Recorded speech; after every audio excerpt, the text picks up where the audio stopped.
साधारणतः 5 वाजून 17 मिनिटाच्या दरम्यान मार्केट गलीमध्ये त्यांच्या बागबत यांच्या घरी पाहिजे की सगळीकडे सोशल मीडियामध्ये व्हायरल झाले जे फुटेज सीसीटीव्ही फुटेज ते खरे आहेत आणि सकाळी सकाळी ते बिबट्या या परिसरामध्ये आणलेली ही बाबही खरी आहे।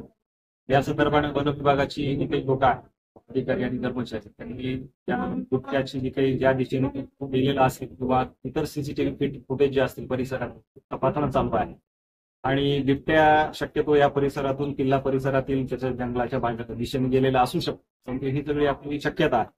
ऍक्च्युअली जी स्थिती आहे ते फॉरेस्ट डिपार्टमेंटचे लोक तपासतायत।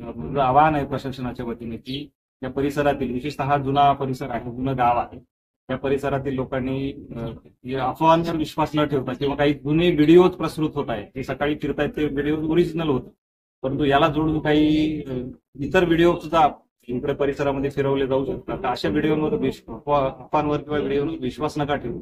प्रशासनाच्या वतीनं ह्या सगळ्या मोहिमेवर लक्ष ठेवून सगळे पोलीस डिपार्टमेंट आणि त्या परिसरामध्ये वाढवणार आहोत आश्वस्त वाटतं। त्यामुळे प्रशासन आपल्या सोबत आहे। मला परिसरातील सगळ्या लोकांना पुन्हा एकदा तुमच्या सोबत पोलिसांची गस्त असतो आणि लक्ष ठेवून बिबट्याची त्या परिसरात असेल तर तो कॅच करू, नसेल बाहेर गेला असेल तर मग आपण चुकीचा विश्वास टाकू। इथे रहिवासी असून सकाळी 5 वाजून 17 मिनिटाला समोर आमच्या घराच्या समोर पत्र्यावरून एक बिबट्या आला। तसंच आमच्या खाल्या परिसरात फिरून तो वरी गच्चीवर गेला।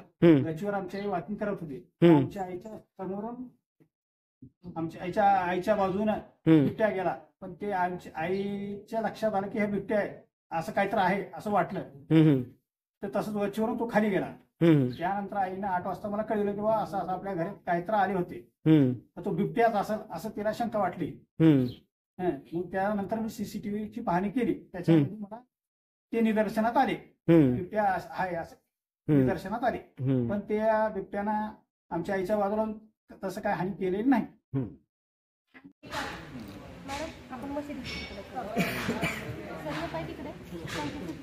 सीसीटीव्ही त्याच्याशिवाय दुसरं कुठं